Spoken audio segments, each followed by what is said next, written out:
देख रहे हैं द किंग।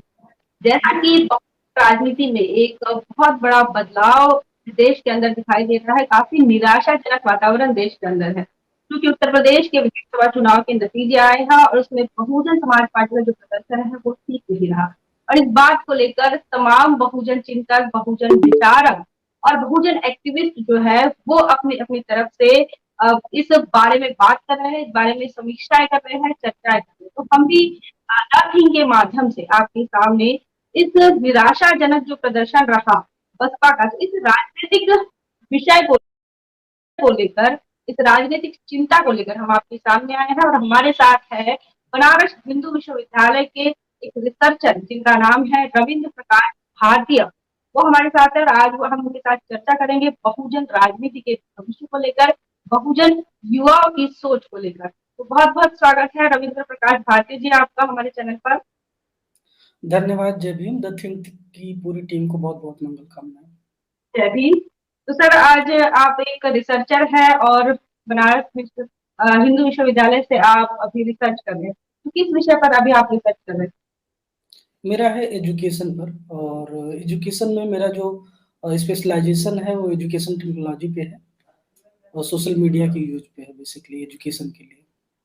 आप एजुकेशन के साथ एजुकेशन पर आप रिसर्च कर रहे हैं, साथ ही आप बहुजन एक्टिविस्ट भी हैं। तो बहुजन एक्टिविस्ट होने के नाते हमने आज आपको यहाँ पर आमंत्रित किया है और हम आपसे यह जानना चाहेंगे, क्योंकि आप उत्तर प्रदेश से ही बिलोंग करते हैं, वहां पर आपका एजुकेशन भी चल रहा है। तो ऐसे में आपने अभी जो इस बहुजन समाज पार्टी का जो चुनावी प्रदर्शन है और जो नतीजे आए हैं, उसके पहले का चुनावी प्रचार भी आपने बहुत करीब से देखा है और आप करीबी रहे हैं बसपा के। तो ऐसे में मैं आपसे यही जानना चाहूंगी कि युवा होने के नाते और एक्टिविस्ट होने के नाते जिस प्रकार मनुवादी मीडिया में चर्चाएं चल रही कि बहुजन समाज पार्टी का अस्तित्व रहा नहीं है, खत्म हो गया है, तो इस बारे में आप क्या सोच रखते हैं और क्या बताएंगे दर्शकों को, क्या बताएंगे समाज को? बिल्कुल स्नेहा जी, जैसा कि आपने कहा कि अभी जो दौर चल रहा है वो बहुत सारे लोग ऐसे हैं समाज में भी, और जो निराशा से भर गए हैं। और हमें समझने की ज़रूरत है कि जो मुख्य धारा की मीडिया है, जिसे हम मनु मीडिया कहते हैं, वो कभी भी हमारे लिए हमारी पैरोकार नहीं रही, हमारी पक्षकार नहीं रही। उसमें ऐसे लोग नहीं हैं कि जो ये चाहें कि बहुजन समाज पार्टी लंबे समय तक आंदोलन को मजबूती से नेतृत्व देती रहे। और इसकी साजिश कोई आज की नई होती तो हम समझते कि नई तरीके की बात हो रही है, कोई नई बात हो रही है। ये पहले भी बहुत ज़्यादा होती रही है, जब बसपा मजबूत प्रदर्शन करती थी तब भी, कि कितने दिन मजबूत प्रदर्शन कर पाएगी, यहाँ तो इतनी समस्याएँ हैं। तो हमेशा जो नकारात्मक अगर कमियाँ नहीं है तो कमियाँ खोज करके, ढूँढ करके बात करने वाली मीडिया, आज के दौर में तो हम कमज़ोर पड़े हैं, तो बहुत सारे लोगों के मुँह खुल गए हैं, जो मतलब कि जिनकी अपनी क्षमता कुछ भी नहीं है, वो भी बहुत सारे सवाल उठा रहे हैं। तो एक दौर है, जहाँ पे प्रदर्शन के आधार पे ही लोग ये समझते हैं कि आंदोलन का पड़ाव किस दिशा में है, क्या स्थिति है। तो कमज़ोर प्रदर्शन के कारण बहुत सारे लोग सवाल उठा रहे हैं, जो बेहद स्वाभाविक है। जो पहले से अच्छे प्रदर्शन पे सवाल उठाते रहे हों, उसको हज़म न कर पाते रहे हों, तो आज के दौर में बहुत सारे नकारात्मक बातें करना तो बहुत स्वाभाविक सी स्थिति है। तो यह जो चर्चाएं हो रही है तो मनुवादी मीडिया के माध्यम से तो ठीक है, लेकिन कुछ समर्थक भी जो है, मतलब इस आंदोलन के जो समर्थक है वो भी सवाल खड़े कर रहे हैं। कई बार कह रहे कि बहुजन मीडिया जो है वो एक्टिव नहीं थी, बीएसपी का आईटी सेल नहीं है। तो इस प्रकार की जो बातें कही, फिर कहा स्ट्रेटजी की कमी है, फिर कहा कि जमीन पर नहीं दिख रहे हैं जो नेता है, जो उम्मीदवार है वो नहीं दिख रहे हैं, संगठन उतना ताकतवर नहीं है। तो इसके बारे में आपको क्या लगता है? जैसे वो असफलता का कोई भी असफलता की ज़िम्मेदारी लेने के लिए इतना आसान होता नहीं कोई तैयार हो।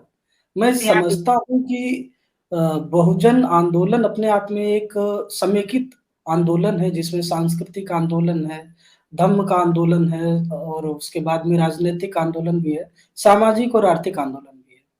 किसी भी स्थिति में किसी एक आंदोलन के एक पक्ष के कुछ विफल हो जाने पे उसी पक्ष को दोषी समझना, मैं समझता हूँ कि गलत है।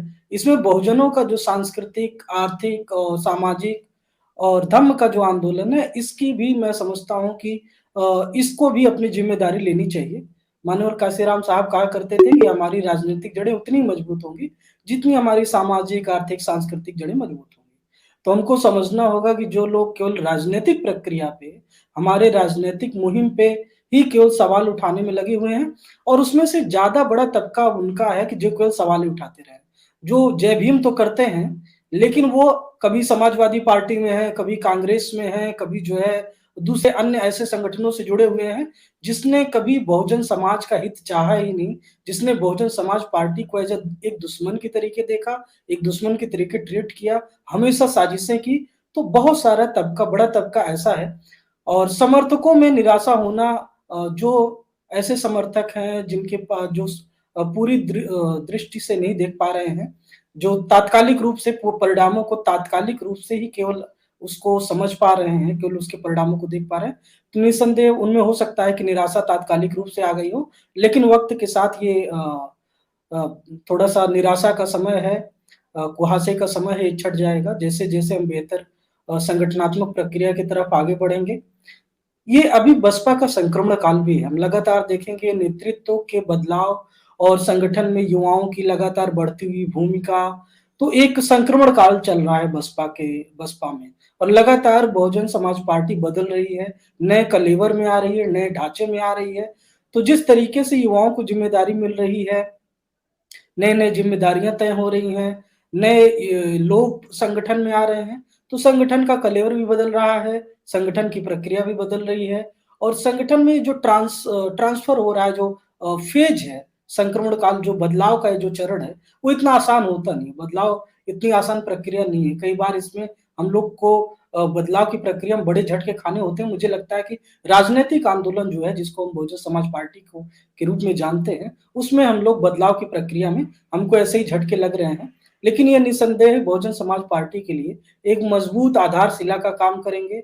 ये परिणाम जो है हमको सीखने के लिए बहुत कुछ देंगे कि असलियत में किस तरीके से आज के दौर का माहौल बदल गया है, राजनीतिक प्रक्रिया बदल गई है, इलेक्शन की प्रक्रिया बदल गई है और हमारे सापेक्ष जो विरोधी पार्टियाँ हैं, विरोधी विचारधारा के लोग हैं, जो समाज का अहित करने वाले लोग हैं, उनकी जो स्ट्रैटेजी है, उसके हिसाब से हमको हमारी काउंटर स्ट्रैटेजी क्या होगी?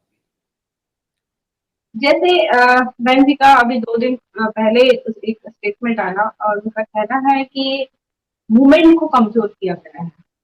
तो इस देश की जो व्यवस्था है, आपने जैसे शुरू में कहा कि हज़ारों सालों से हमें रोकने की प्रक्रिया चल रही है, हमारे विकास की धारा को रोकने की, हमारे मान-सम्मान को ठेस पहुँचाने का जो काम है, ये आंदोलन कई सालों से चल रहा है। तो बहन जी ने भी कहा है कि हम मिशन को या मूवमेंट को जो है कमज़ोर करने की जो साजिश की गई, इसमें मीडिया का बहुत बड़ा हाथ है, ऐसा बहन जी का आप कितना ज़िम्मेवार मानते हैं मनवादी मीडिया? मनवादी मीडिया ने अपनी पूरी भरसक कोशिश की, लेकिन केवल मनवादी मीडिया ऐसा नहीं है कि मुझे लगता है कि मानवर काशीराम साहब के समय में भी मनवादी मीडिया था और मानवर काशीराम साहब कहा करते थे, वो नकारते इसीलिए थे मनवादी मीडिया को क्योंकि वो कभी भी आपके पक्ष की बात नहीं करेगा। जब आपकी जो आज के समय में कुछ लोग प्रोग्रेसिव मीडिया के रूप में आ गए हैं, जो सीधे तौर पे बहुजन मीडिया नहीं है, लेकिन वो कहीं-कहीं ये दिखाने की कोशिश करते हैं, बाबा साहब को दिखाने की कोशिश करते हैं और बाबा साहब को दिखाते हुए वो किस तरीके से बहुजन समाज के बीच में घुसते हैं और उनके बीच में ज़हर बोने का प्रयास करते हैं। हाँ, तमाम मैं नाम नहीं लूँगा, मुझे लगता है कि जो समझदार साथी होंगे, वो समझ रहे होंगे कि वो दिखाएँगे कि वो आपके पैरोकार हैं, प्रोग्रेसिव मीडिया बनने का प्रयास करेंगे। मैं तमाम ऐसे चैनलों के यूट्यूब चैनल्स के कार्यक्रम देखता हूँ, जो दलित की भी बात करते हुए किस तरीके से ऐसे ऐसे बीज रोपते हैं, विचारों के ऐसे बीज रोपते हैं, जो लोगों को डाइवर्ट कर सके, बहुजन मिशन मूवमेंट से भटका सके। तो लोगों को बहुत होशियार रहने की ज़रूरत है और मुझे लगता है कि ये जो बड़ी चुनौती है मनु मीडिया वास्तविकता में अपने आप में हमेशा चुनौती रहा है, लेकिन हमको एक काउंटर नैरेटिव की तरफ भी देखना होगा।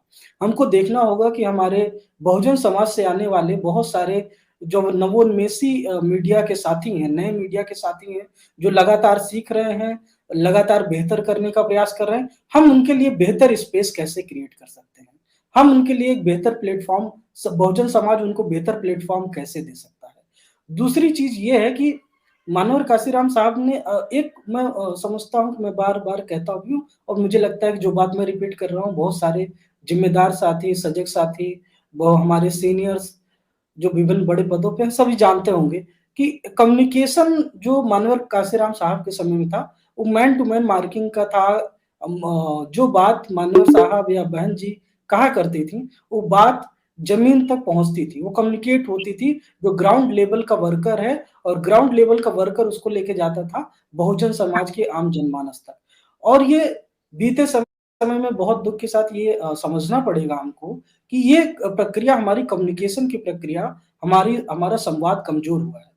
और हमारे इस कमज़ोरी का फ़ायदा उठाते हुए लोगों ने जो मशीनरी है, बीजेपी की मशीनरी है, सपा की मशीनरी है, इसने बहुत ज़बरदस्त तरीके से प्रोपेगेंडा क्रिएट किया। मनु मीडिया उसका बहुत बड़ा माध्यम रही, वो तो प्रोपेगेट कर ही रही थी, लेकिन इनके आर्टिफ़िस को काउंटर करने के लिए हमारे पास काउंटर नैरेटिव ऐसा क्रिएट करने का काउंटर नैरेटिव को स्पेस देने का हमारे पास उतनी क्षमता नहीं रही, उतने लोग जो यूथ काम कर भी रहे थे खुद के बतौर सोशल मीडिया पे, लेकिन उनके पास उनकी कनेक्टिविटी डाउन टू अर्थ इस तरीके से मैनेज्ड वे में नहीं थी कि वो बूथ तक उनकी बातें पहुँच पाती। ऐसा नहीं कि प्रयास नहीं किया गया, बहुत सारे लोगों ने बहुत बेहतर प्रयास किए। मुझे तो लगता है कि इस इलेक्शन को युवाओं के द्वारा किए गए बेहतर प्रयास के रूप में देखा जाना चाहिए। और इस इलेक्शन को तमाम जो इलेक्शन के आते-आते बहुत सारे बदलाव हुए। ऐसे तमाम संगठन जो पहले भटके हुए थे, जो भटकाव की प्रक्रिया में थे, कुछ ऐसे लोग वो भी जुड़े मिशन मोड से जो लगातार बीएसपी की बात करने लगे। लेकिन मुझे लगता है तब तक देर हो गई थी, तब तक जो मनुवादी मीडिया है अपना प्रोपेगेंडा रच चुका था, डाउन टू अर्थ उनकी कनेक्टिविटी हो चुकी थी, वो अपने बूथ तक उनकी कनेक्टिविटी थी, लोगों को जा-जा के बरगलाने में वो सफल रहे। और हमने ज़मीन पर काउंटर हमारा जो काउंटर नैरेटिव है, वो ज़मीन पर नहीं पहुँच पाया, वो लोगों को समझा पाने में लोग सफल नहीं हो पाए। जैसे अभी जैसे आपने कहा, लेकिन उसके बावजूद भी जिस प्रकार नतीजे आ रहे हैं, उससे क्या बहुजन समाज पार्टी के तमाम लोगों को समीक्षा करना चाहिए या फिर कमियाँ निकालना चाहिए, ऐसा आपको नहीं लगता? मुझे लगता है कि अगर कमियाँ निकालनी ही है तो हमको अपने आप में खुद में झाँक के देखना चाहिए, कि हाँ, हमारा कितना पोटेंशियल है, हमने कितना काम किया, तो ये गुंजाइश हमेशा बची रह जाती है, कि हम और बेहतर कर सकते थे। हम अपने स्तर पे बहुत बेहतर कर सकते थे, क्योंकि बहुजन आंदोलन किसी एक का आंदोलन नहीं है कि हम कहें स्नेहा जी आपकी गलती है, हम कहें किसी और की गलती है, तो इस प्रोसेस में ही देखना बहुजन आंदोलन को बहुत बड़ी गलती होगी, कि हम किसी एक की गलती के रूप में देखें। असलियत में कलेक्टिव रिस्पॉन्सिबिलिटी का मामला है। अगर किसी के मुझे लगता है कि इंडिविजुअली लोग बेहतर प्रयास किए हैं, मुझे लगता है कलेक्टिव ज़िम्मेदारी लेने का, सामूहिक ज़िम्मेदारी लेने का भी फेल्योर है। क्योंकि जो लोग अकेले बेहतर कर सकते थे, वो सभी लोग एक साथ उनकी कनेक्टिविटी उतनी बेहतर हुई भी नहीं। और आज के समय में कि एक दूसरे को दोषी बनाना, तो बहुत मुझ ऐसे करेंगे तो फिर हम समस्या पे ही डिस्कस करते रह जाएँगे। अगर आज हम बैठे हैं कि हम कहें कि ये हमारी समस्या है, तो चलो फिर हम समस्या ये भी है कि हम यहाँ नहीं बोले, समस्या ये है कि हम वहाँ नहीं बोले, समस्या ये है कि हम उस समाज के पास नहीं गए, समस्या ये है कि हम इस समाज के पास नहीं गए। तो समस्याओं की कड़ी बढ़ती जाएगी, समाधान नहीं आएगा। माननीय काशीराम साहब बहुत ही साइंटिफिक तरीके से काम किया करते थे और उन्होंने एक बहुत ही आसान सा उदाहरण देना चाहूँगा जो आप सभी के सामने है भी। इन्हेलेशन ऑफ कास्ट को लोगों ने जाति को तोड़ने के रूप में देखा कि हम जाति का विनाश कर देंगे। बहुत सारे लोगों ने इन्हेलेशन ऑफ कास्ट पढ़ी और उस इन्हेलेशन ऑफ कास्ट से जाति तोड़ेंगे, चलो हम सवर्ण समाज में शादी कर लेते हैं तो जातियाँ टूट जाएँगी। मानव काशीराम साहब ने उसी इन्हेलेशन ऑफ कास्ट को पढ़ करके वहीं से बहुजन का कॉन्सेप्ट निकाला कि जातियों को तोड़ने का सबसे आसान तरीका है जातियों को जोड़ना। हुँ, हुँ। जो जातियाँ बिखरी हुई हैं, बाबा साहेब ने उनको एससी, एसटी, ओबीसी के रूप में जोड़ा और हमारा काम है हम उनको बहुजन समाज के रूप में जोड़ें। तो मानवर काशीराम साहब वहाँ से इस सूत्र को निकाल के ले आ रहे हैं। तो देखेंगे कि मानवर काशीराम साहब का जो नैरेटिव है, जो वर्क करने का प्रोसेस है वो हमेशा पॉजिटिव रहा, समाधान निकालने की तरफ रहा। अगर वो देखते कि महाराष्ट्र में तो मिशन मूवमेंट बिगड़ रहा है दादा साहब गायकवाड़ और तमाम लोग रिपब्लिकन पार्टी के जितने धड़े हैं आपस में लड़ रहे हैं, कोई कांग्रेस से समझौता कर ले रहा है, कोई कोई कहीं चला जा रहा है और मानवर साहब केवल इसी के बारे में विचार करते रहते तो वहीं बैठ जाते। तो अपना सिर पकड़ते, कहते ये तो मेरा समाज है, ये तो मेरा समाज तो इतना बिगड़ चुका है। महाराष्ट्र में जो पढ़े-लिखे लोग हैं, वो इतना बिगड़ चुके हैं, वो मिशन मूवमेंट वहाँ पे इतना भटक चुका है, तो मुझे तो बैठ जाना चाहिए। लेकिन हुँ, मानव काशीराम साहब का नैरेटिव ऐसा नहीं था, कि उनके पास बहुत संसाधन भी नहीं थे, लेकिन उन्होंने संसाधन भी क्रिएट किया और कम संसाधन में बेहतर कैसे किया जा सकता है, वो मानव काशीराम साहब ने समाज को करके दिखाया। तो मुझे लगता है कि आज के दौर में हम नई पीढ़ी को, युवाओं को नवोन्मेषी होने की ज़रूरत है, रचनात्मक होने की ज़रूरत है। ये सोचने और समझने की ज़रूरत है कि हम बेहतर क्या कर सकते हैं। बहुजन आंदोलन की केवल एक ही आयाम नहीं है कि हम केवल राजनीतिक प्रक्रिया में ही सीधे तौर पर उसके हिस्सेदार बने। राजनीतिक प्रक्रिया बहुत सारे छोटे-छोटे आयामों से, बहुत सारी छोटी-छोटी प्रक्रियाओं से मजबूत होती है। मुझे लगता है कि मानव काशीराम साहब जब कहते थे कि हमको 25,000 नेताओं की ज़रूरत है, तो इसीलिए कहते थे कि हमको आंदोलन के एक बड़े पैमाने के नेतृत्वकर्ताओं की ज़रूरत है, जिनकी अलग-अलग स्किल्स हों, जो अलग-अलग स्तर पे काम करें, लेकिन उनका नेता एक हो, उनका झंडा एक हो, उनकी पार्टी एक हो। तो मुझे लगता है कि आज के दौर में मुझे लगता है युवा पीढ़ी समझ भी रही है। बहुत सारे युवा जो बहुजन समाज पार्टी के लिए काम कर रहे हैं, काम करना चाहते हैं। और मुझे लगता है कि वो दौर बदल भी रहा है, लोग समझ रहे हैं और बहुजन समाज पार्टी के तहत इकट्ठा भी हो रहे हैं। तो मुझे लगता है ये ठौर बदलेगा, ये वक़्त भी बदलेगा। अब जैसे आपने अभी कहा, तो उस हिसाब से अब बातें हो रही है कि बहुजन समाज पार्टी के ही जो समर्थक है या वेल विशर्स है, वोटर है, उसका यह कहना है कि ईवीएम भी एक फैक्टर रहा। इस संदर्भ में आपको क्या लगता है कि क्या ईवीएम फैक्टर था, या हम लेट हो गए चुनाव मैदान में उतरने के लिए, या हमारी जो कमजोरियां है, आईटी सेल बोलो या मीडिया ने जो दुष्प्रचार किया, वो भी एक फैक्टर है, लेकिन क्या ईवीएम फैक्टर था? आपने चुनाव को नजदीक से देखा है, आपको क्या अनुभव आया? मैं कई सारे जो हमारे बूथ स्तर के कैडर हुए, मुझे लगता है कि एक तो पहली बात तो बहुत लंबे समय बाद बूथ लेवल की कनेक्टिविटी का प्रयास किया गया, बीएसपी के द्वारा। तो मुझे उम्मीद थी इसके बेहतर परिणाम आएँगे और तो आपकी आवाज़ कट रही है। जी, मैं ये कह रही हूँ कि क्या इस चुनाव में बूथ स्तर तक हमारे जो लोग हैं वो पहुंचे थे? हाँ, कई जगह पे बेहतर प्रयास हुआ, कई जगह पे कमज़ोर भी रहा।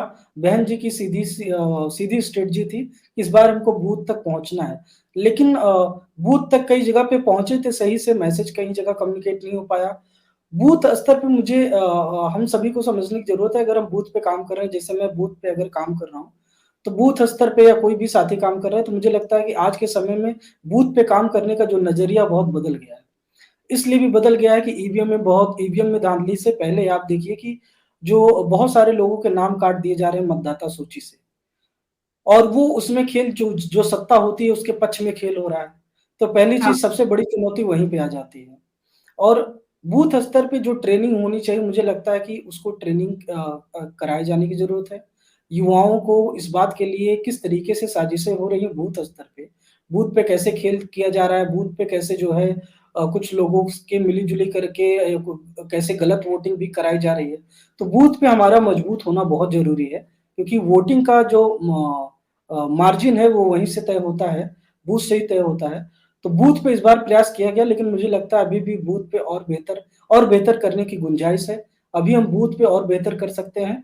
कई जगहों पे सत्ता पक्ष की हेकड़ी, सत्ता पक्ष की बदमाशी की वजह से बूथों पे गड़बड़ियाँ हुई हैं, जिनकी वजह से कई साथियों ने फ़ोन किया कि जहाँ पे ऐसे बूथ रहे जो संवेदनशील रहे और वहाँ पे जो है सत्ता पक्ष की मिलीभगत की वजह से संवेदनशील बूथों को असंवेदनशील घोषित कर दिया गया और असंवेदनशील बूथों को संवेदनशील घोषित कर दिया गया।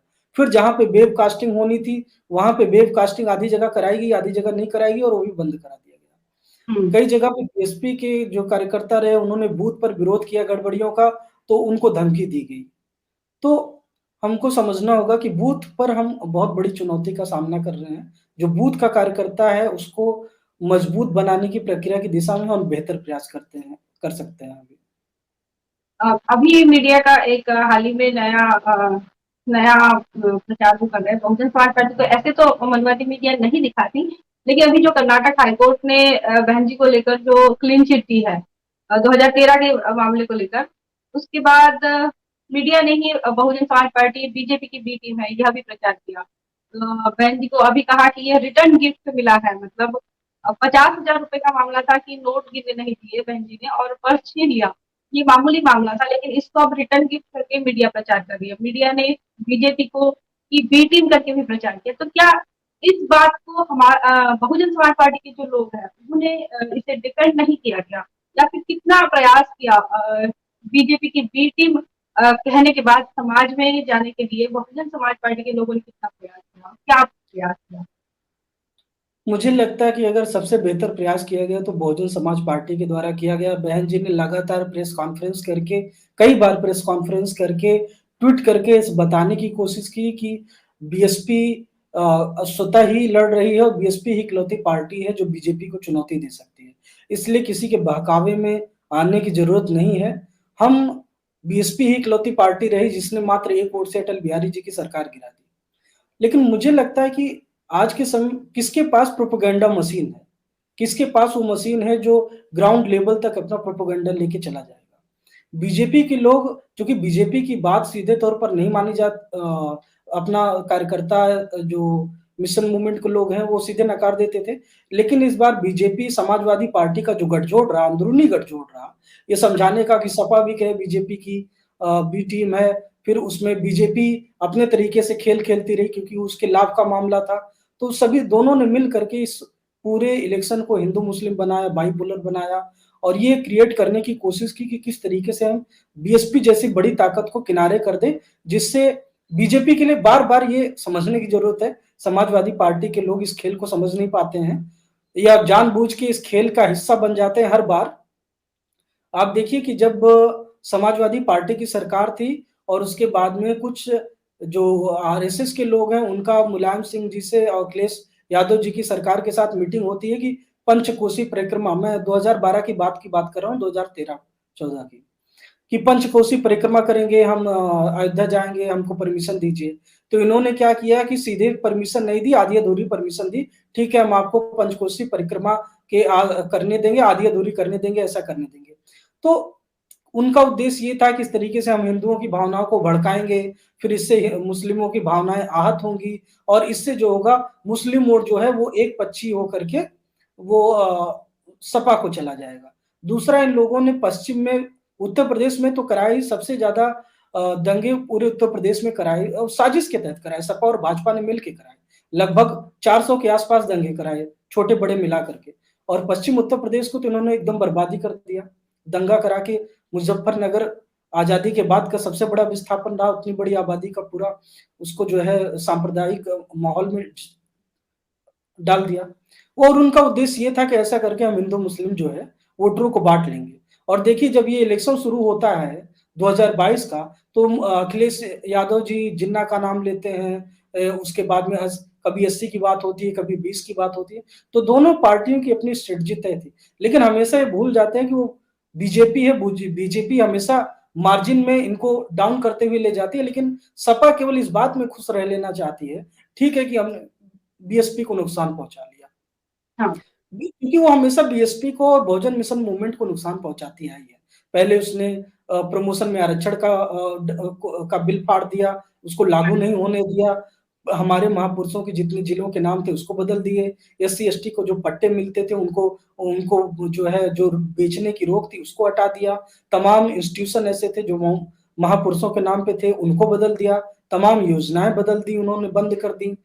जो फी कंपनसेशन स्कीम थी जिसके तहत ज़ीरो फी पे एडमिशन हो जाता था, किसी भी प्राइवेट या गवर्नमेंट एजुकेशन में, चाहे वो कितनी भी हायर फीस हो वहाँ पे, उसको जो है चेंज करने का काम जो है, इन लोगों ने किया और ये समझने की ज़रूरत है कि समाज अगर नहीं समझ पा रहा है तो कहीं न कहीं ये हमारी गलती है। कहीं न कहीं हम समाज को समझा पाने में फेल हुए हैं बतौर यूनिट। मुझे लगता है कि मेरी गलती है, जितने लोगों को मैं समझा सकता था, मैं नहीं समझा पाया। ऐसे ही सभी लोगों को अपनी ज़िम्मेदारी लेनी होगी और इसको एक समझना होगा कि सामूहिक ज़िम्मेदारी है। एक दिशा में एक तरीके की बात करनी होगी।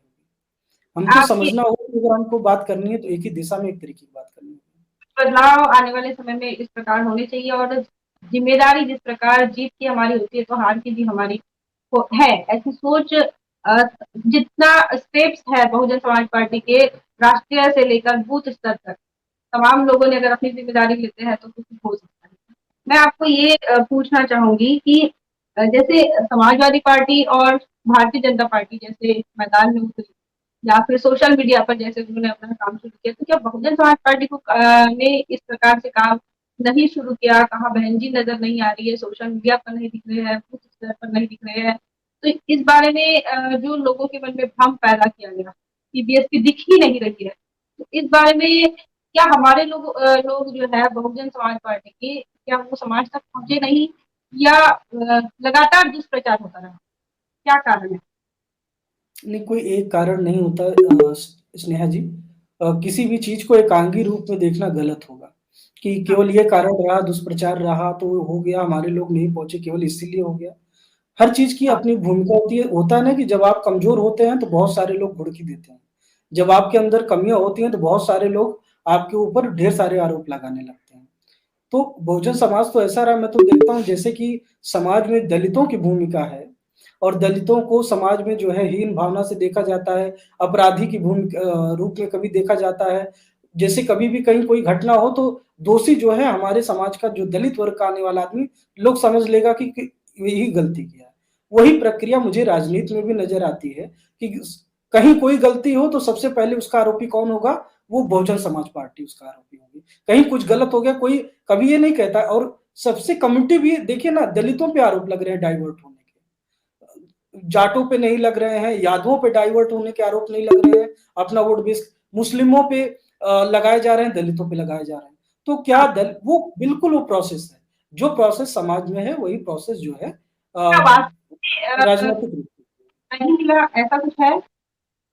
जी? वास्तव में मुस्लिम वोट नहीं मिला बसपा को?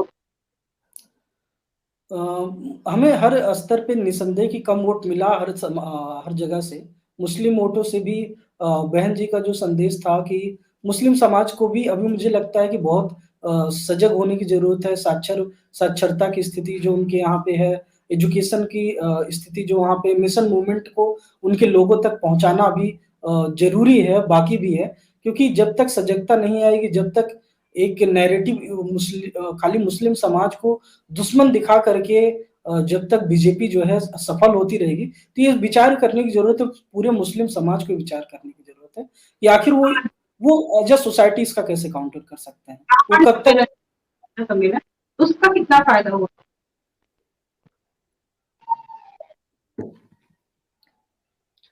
मुझे लगता है कि बहुजन समाज पार्टी ही इकलौती पार्टी रही, जिसने बीजेपी पे सबसे ज़्यादा प्रहार किया।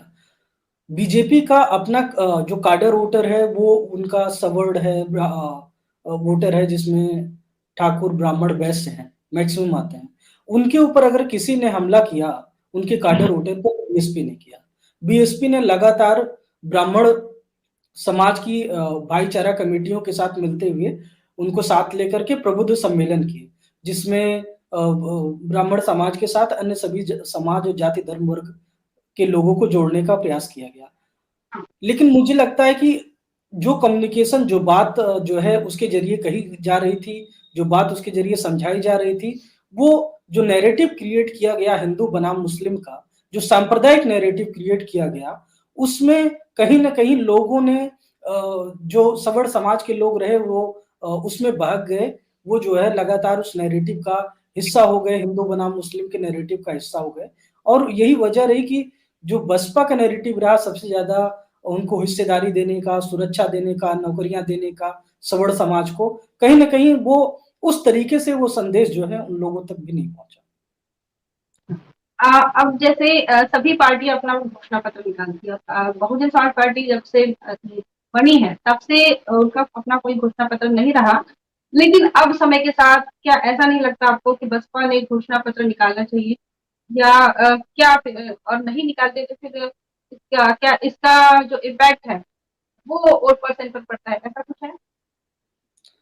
नहीं, मुझे नहीं लगता, स्टार्टिंग में ऐसा नहीं लग रहा था। पूरे इलेक्शन की जब शुरुआत हुई थी तो कहीं से हम स्टार्टिंग में कमज़ोर नहीं दिख रहे थे। बल्कि ग्राउंड लेवल पे बहुत सारे लोग स्वतंत्र रूप से भी बीएसपी के लिए प्रचार-प्रसार कर रहे थे। बहुत सारे यूथ जो है अपनी-अपनी टीमें बना के मेहनत कर रहे थे। बहुजन मीडिया के लिए काम करने वाले साथी स्वतंत्र रूप से बहुत बेहतर प्रयास कर रहे थे। बिना संसाधन की अभाव के, बहुत संसाधनों के अभाव के बावजूद अपने स्तर पे बहुत बेहतर प्रयास कर रहे थे। और ऐसा कहीं नैरेटिव नहीं था कि जहाँ पे हम कमज़ोर दिख रहे हैं। लेकिन हमको समझना होगा कि जो प्रोपेगेंडा मशीन जो है, जो बीजेपी के पास है मेन स्ट्रीम मीडिया से लेके डाउन टू अर्थ जो उनका आईटी सेल है, जो उस तरीके से उनका जो गठजोड़ हो गया समाजवादी पार्टी के साथ, प्रोपेगेंडा क्रिएट करने का, कहीं न कहीं उनका जो संगठित प्रयास रहा प्रोपेगेंडा क्रिएट करने का, कहीं न कहीं उसको काउंटर करने में, उतनी क्षमता क्रिएट करने में अभी हमारे जो नोएम्बेसी साथी रहे, उनका प्रयास उस तरीके से संगठित नहीं रहा। एक हमको समझना होगा हमारी अगर कोई चुनौती है आज के दौर में, बहुजन समाज की अगर कोई चुनौती है, अगर कहीं पे अगर कोई क कमी समझना चाहता भी है, तो एकमात्र माध्यम है डाउन टू अर्थ कम्युनिकेशन। एक समय में बहुत बेहतर था, उसके लिए मैगज़ीन्स थी, तमाम पत्र-पत्रिकाएँ निकलती थीं और बहुत सारे उसकी प्रक्रिया थी कि जो कैडर का सिस्टम चलता था, वो डाउन टू अर्थ अपना संदेश पहुँचा पाने में सफल होता था। तो बतौर समाज सांस्कृतिक आंदोलन के रूप में मीडिया के आंदोलन के रूप में, धार्मिक आंदोलन के रूप में और सामाजिक आंदोलन के रूप में ये समझने की ज़रूरत है कि हम कहाँ पे कमज़ोर हो गए कि हमने सही संदेश नहीं प्रसारित किए जिससे हमारा राजनैतिक आंदोलन जो है उस पे प्रभाव पड़ा, उस पे जो है जो विरोधी दल हैं, उनका प्रभाव पड़ गया, उनकी बात ज़्यादा मजबूत हो गई वो समाज को भटकाने में कुछ न कुछ जो है सफल हो गए। तो ये हम सभी को ज़रूरत है जो अलग-अलग धड़े की मुहिम मिशन मूवमेंट को चलाते हैं। उन सभी को इस विचार करने की ज़रूरत है, आइदर जितने लोगों के मिशन मूवमेंट और अलग-अलग धड़े हैं, सब धरे के धरे रह जाएँगे, वो चल नहीं पाएगा जब तक बहुजन समाज पार्टी मजबूत नहीं होगी। ये सभी को समझने की ज़रूरत है। तो जैसे अभी मैंने घोषणा पत्र की बात कही थी कि घोषणा पत्र बहुजन समाज पार्टी क्या अब तो निकालना चाहिए, क्या ऐसा आपको लगता है क्या? कि अब नहीं, तक हमें तो नहीं लगता कि घोषणा पत्र की ज़रूरत है। अगर जो कम्युनिकेशन हमारा जा रहा था, वो डाउन टू अर्थ पहुँचता, बहन जी ने पैम्फलेट भी जारी किया था, वो पैम्फलेट कितने लोगों तक पहुँचा? एक फीडबैक सिस्टम क्रिएट करने की ज़रूरत है कि हमारे लोगों तक सही फीडबैक सिस्टम पहुँचे कि हम कहाँ तक हमारा संदेश पहुँच पा रहा है, कहाँ तक नहीं। जो लोग सजग हैं, उन तक तो बातें पहुँचती हैं, लेकिन गाँव देहातों तक, जिसको केवल हाथी-हाथी पता है, जो केवल हाथी पे वोट देना जानता है, उसको उस तक हमारी सही बातें, हमारी योजनाएँ, हमारे किए गए काम, दूसरों के प्रोपेगेंडा से बेहतर कैसे पहुँच पाएँ, लोग उनको भटकाने में सफल ना हो पाएँ, ये समझने की ज़रूरत है। हम इतना काम कि अगर हम सही तरीके से अभी भी ज़मीनी स्तर पर अपने वोटर के साथ कनेक्ट हो पाने में सफल होते हैं, उन्हें प्रोपेगेंडा मशीन से बचा पाने में सफल हो जाते हैं, तो निसंदेह कि हमको अपनी स्ट्रेटजी पे चलने की ज़रूरत है ना। बहन जी ने कहा भी कि हमारी अपनी स्ट्रेटजी है, लेकिन हमारी वो स्ट्रेटजी डाउन टू अर्थ पहुँचनी चाहिए। बहन जी की जो बातें हैं, अगर वो वास्तविकता में बहन जी की बातें डाउन टू अर्थ लोगों तक पहुँचती समाज तक पहुँचती तो वो भटकने की नौबत ना आती, जो थोड़ा बहुत सपा और भाजपा का जो गठजोड़ जो है प्रोपेगेंडा मशीनरी जो है, वो कुछ भटकाने में सफल हुई, वो सफल ना होती और फिर उसके बाद में सपा-भाजपा फेल हो जाती। लेकिन ये है कि हमको काउंटर नैरेटिव सेट करना आना चाहिए, हमारे समाज के लोगों को और वो काउंटर नैरेटिव जो है, जो तमाम तरीके की अफ़वाहें फैलाई जा रही हैं, नकारात्मक बातें फैलाई जा रही हैं, उसको कैसे काउंटर करना है, वो ज़मीन तक बात पहुँचनी चाहिए। पहले होता था मुझे याद है कि हम लोग तो बहुत छोटे-छोटे थे। लगातार उस समय सीख रहे थे, समझ रहे थे। जब बहन जी को एक बार फूलों की माला नोटों की माला पहनाई गई थी, उसपे मीडिया ने खूब हल्ला मचाया था, बहुत शोर मचाया था, नोटों की माला पहनाए जाने के बाद। लेकिन उस समय कुछ पत्र-पत्रिकाएँ चलती थी, तमाम लोग भी थे, उस समय तक कम्युनिकेशन अच्छा था। तो जब बहन जी को नोटों की माला पहनाई गई थी, बहुत बड़ी नोटों की माला थी, लोगों ने कहा दौलत की देवी हो गई, तमाम लोग मेन स्ट्रीम मीडिया ने कितना घटिया तरीके से उसे प्रचारित-प्रसारित किया। लेकिन जो हमारा आदमी ज़मीन पर था उसने काउंटर किया, कि हमारे लोग नोटों की माला नहीं पहनेंगे तो कौन पहनेगा? बहन जी अगर जो है बड़े घर में नहीं रहेंगी तो कौन रहेगा? क्या तुम चाहते हो केवल जो सवर्ण समाज के नेता है वही बड़े घर में रहें? हमारी बहन जी हेलीकॉप्टर से नहीं चलेंगी तो कौन चलेगा? हमारी बहन जी आभूषण नहीं पहनेंगी तो कौन पहनेगा? ये जो नैरेटिव था, काउंटर नैरेटिव ज़मीन पर था, वो ज़मीन तक पहुँचा था, ज़मीन तक वो बातें थी, लोगों ने इसका काउंटर किया। यही वजह रही कि वो जो काउंटर उस समय से फैलाया गया वो वहीं पे खत्म हो गया। लेकिन उसके बाद जो है सत्ता में आने के बाद जो शिथिलता आई, जो लोग केवल आज के समय में देखिए पार्टी से जुड़े हुए ऐसे लोग जो उस समय मंत्री रहे, बड़े-बड़े पदों में रहे, वो छोड़ कर के भाग गए। खूब सारा पैसा उन्होंने इधर से कमाया, इकट्ठा किया, अपनी संपत्ति खड़ी की, अपने परिवार का भला किया और उसके बाद में जब बहुजन समाज पार्टी आज के दौर में संघर्ष कर रही है तो सब भाग खड़े हुए हैं। तो वो संपत्तियाँ जो उन्होंने इकट्ठा की आज के दौर में उनको लगाना चाहिए था, आज के दौर में वो आंदोलन की पूँजी होती। तो वो सब इसीलिए उन्होंने समाज का दोहन किया, मिशन मूवमेंट का दोहन किया और जब बहुजन समाज पार्टी को उनको ज़रूरत पड़ी तो वो सब भाग खड़े हुए। तो ये बहुत मुश्किल दौर है और वो यही वजह है कि जो मजबूत लोग थे, जो सीनियर लोग थे, जिनके ऊपर ज़िम्मेदारी होनी चाहिए थी बेहतर काम करने की, वो अपनी ज़िम्मेदारी न लेके आज के समय में कहीं कोई कांग्रेस में दरी बिछा रहा है, कहीं कोई समाजवादी पार्टी में दरी बिछा रहा है। ये जानते हुए भी कि वो समाज की कहीं कोई बीजेपी में है, वो समाज का हित ऐसे नहीं है, मिशन मूवमेंट का हित ऐसे नहीं है।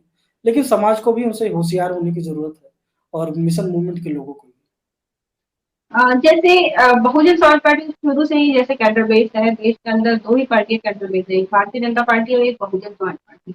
लेकिन अब ये जो कोऑर्डिनेटर सिस्टम आया, उसके बाद क्या ये कोऑर्डिनेटर सिस्टम ने कैडर सिस्टम को खत्म कर दिया, डिस्ट्रॉय कर दिया या फिर क्या कमी रह गई कि जो लोग कह रहे हैं कि अब कैडर नहीं होते, पहले की तरह जो है आम कार्यकर्ता जो होता है, बूथ स्तर का कार्यकर्ता किसी भी बड़े नेता को बहुजन समाज पार्टी के लिए डिस्कस करता था, डिबेट करता था और अपनी पार्टी को बचाता था। तो अब वो चीज़ नहीं नज़र आ रही है। तो क्या ये कोऑर्डिनेटर सिस्टम की गलती है या कैडर खत्म हो गया है या बहुजन समाज पार्टी ने खुद ही इस सिस्टम को डेवलप किया है? क्या लगता है आपको या फिर आपका क्या अनुभव है? अ, पहली चीज़ तो ये कि अगर आप बहुजन समाज पार्टी के लिए काम कर रहे हैं, तो किसी से मिलना, किसी बड़े पदाधिकारी से मिलना, किसी से बात करना, ये बेहद मुश्किल काम नहीं है। बल्कि अगर आप बेहतर हैं, समाज को दिशा देने में सक्षम हैं, समाज के लिए काम कर रहे हैं, तो बहुजन समाज पार्टी के जो बड़े पदाधिकारी हैं, सभी ज़िम्मेदार पदाधिकारी वो आपको रिस्पॉन्स भी करते हैं, आपको सम्मान भी देते हैं, बातचीत भी करते हैं। तो ये नैरेटिव लोगों के दिमाग से निकलना चाहिए, यूथ के भी दिमाग से निकलना चाहिए कि बहुजन समाज पार्टी में युवाओं को जिस तरीके से लगातार देखिए ना, ज़िम्मेदारी दी जा रही है, भागीदारी दी जा रही है।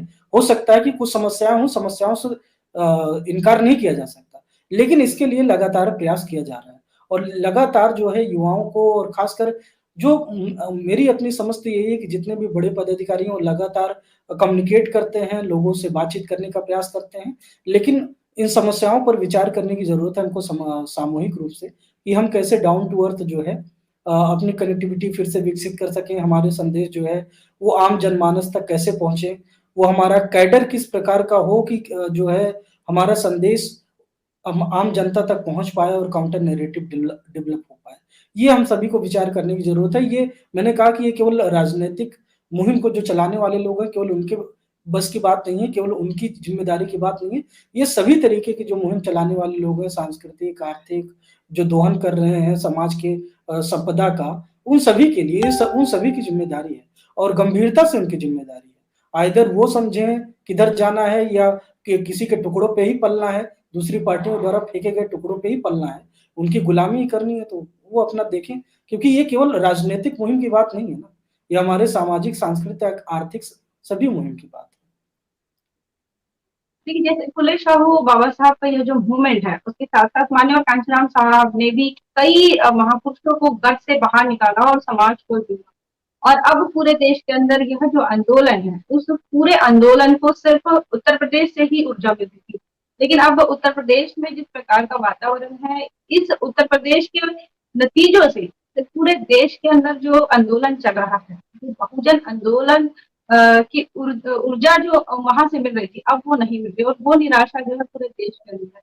तो यह मैं आपका अब मैं आखिरी सवाल कर रही हूँ कि अब ये जो निराशाजनक वातावरण है, इसमें कई जो एक्टिविस्ट है, वो एक्टिविस्ट भी अभी कुछ कह नहीं पा रहे हैं, उनको भी नहीं समझ में आ रहा है कि जिस प्रकार जो मनुवाद है, ये अम्बेडकरवाद पर इस प्रकार हावी हो जाएगा, किसी ने सोचा नहीं था और आज हम इस मुकाम पर आएंगे ये भी नहीं सोचा था। उस ऐसे में बहुजन युवा जो है, वो भी निराश है और अब वो इस आंदोलन को हो सकता है नकारात्मक दृष्टि से देखे। तो ऐसे में आप आखिरी क्या संदेश देना चाहेंगे बहुजन समाज के युवाओं को जो फुले शाहू बाबा साहब के मिशन से लगाव रखते हैं और विश्वास रखते हैं इस आंदोलन में, इस मान सम्मान की लड़ाई में वो बहुजन समाज पार्टी को उम्मीद की तरह देख रहे थे और अब उम्मीद है, वो उम्मीद जो है अब वो धुंधली सी होने लगी। तो ऐसे में क्या बताएंगे?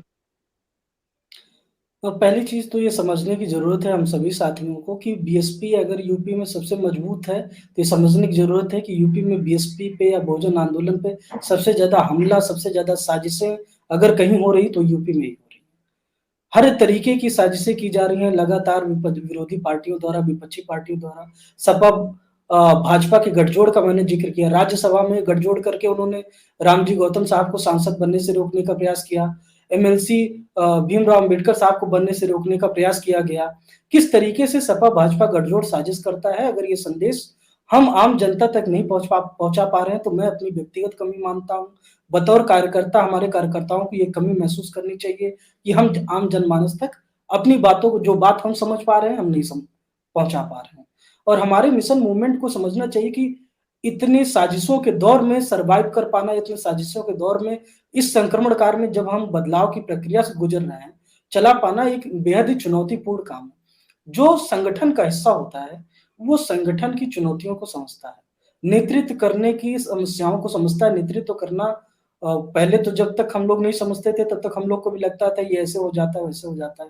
हम कुछ ऐसा कर देंगे, वैसे हो जाएगा, ये चुटकी बजाएँगे, ऐसा हो जाएगा, होता ऐसा नहीं है। नेतृत्व करना, लोगों को जोड़ना, ज़िम्मेदारी देना, सबकी भूमिकाएँ सुनिश्चित करना, ये इतना मुश्किल काम होता है और उसके बीच में तमाम साजिशों का दौर, लोगों को तोड़ने का दौर, संगठन को भटकाने का दौर, कौन चाहता है आज के दौर में आज के दौर में कौन चाहेगा जो विरोधी दल है बीएसपी को देखना चाहता है? ना कांग्रेस देखना चाहती है, ना बीजेपी देखना चाहती है, ना समाजवादी पार्टी देखना चाहती है, ना जो सो कॉल्ड प्रोग्रेसिव पार्टियाँ, प्रोग्रेसिव लोग हैं ना वो देखना चाहते हैं, पीठ पीछे वो भी साजिश करते हैं। मुझे तो ऐसा कोई नहीं दिखा कि जो ये देखना चाहता हो बहुजन समाज पार्टी बहुत है।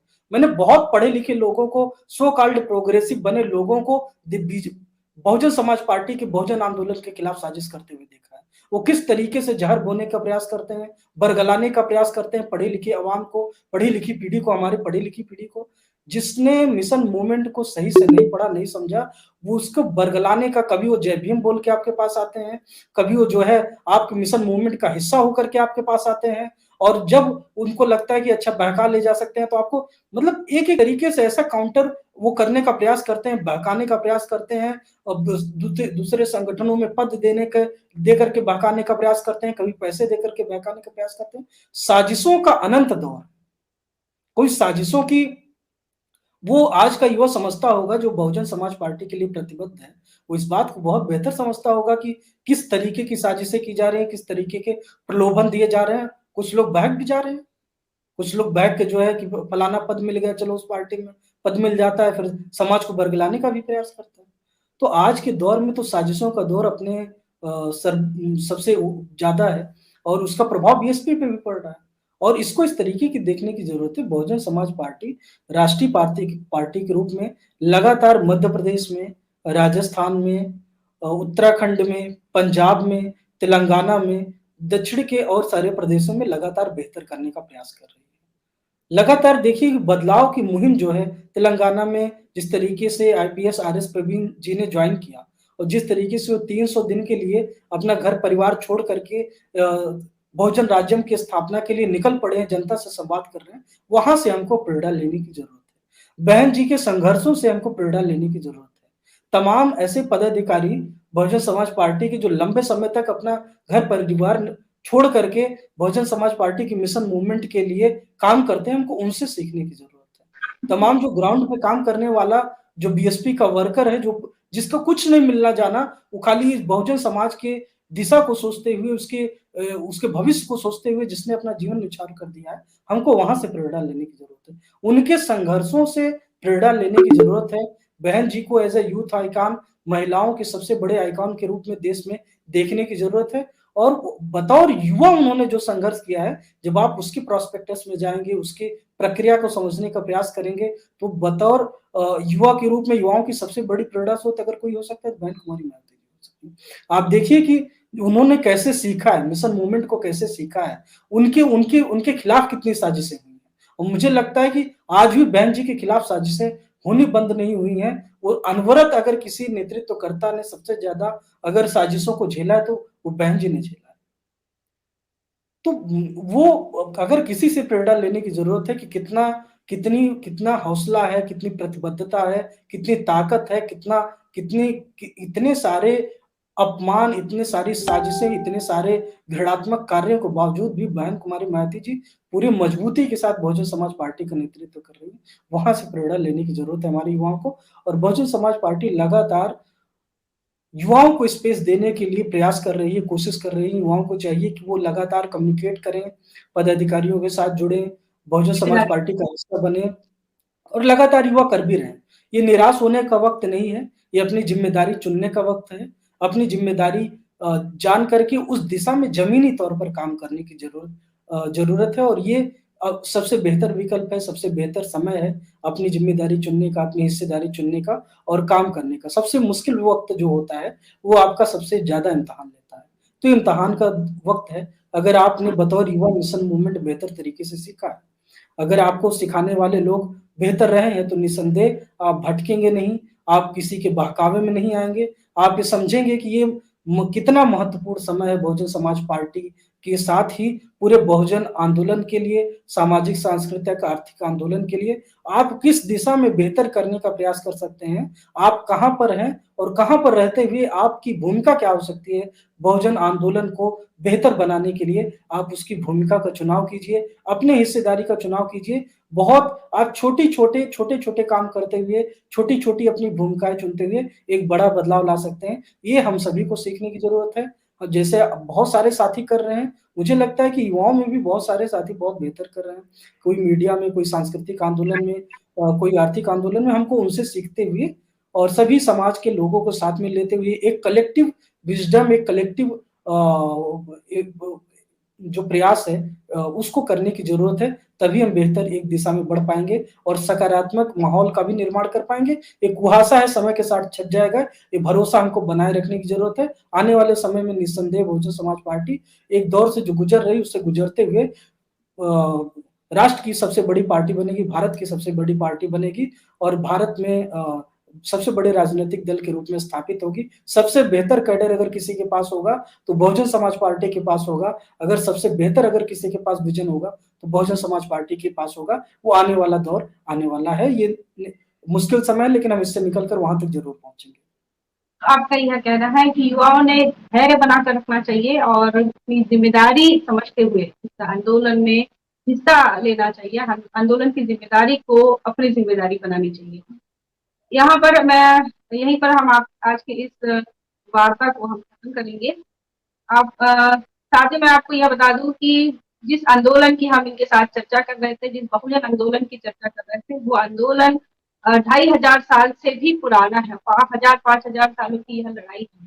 मान-सम्मान की, आत्मसम्मान की। जहाँ पर बहुजन समाज के लोगों को पानी पीने का अधिकार नहीं था, तो आपको सत्ता प्राप्त करने के लिए वो कितनी साजिशें करेंगे, यह बताने की कोशिश यहाँ पर रविंद्र प्रकाश भारती जी ने किया है और तो आप इनके बातों से काफ़ी कुछ समझे होंगे, यही आशा उम्मीद करती हूँ और आज यहीं से विदा लेते हैं।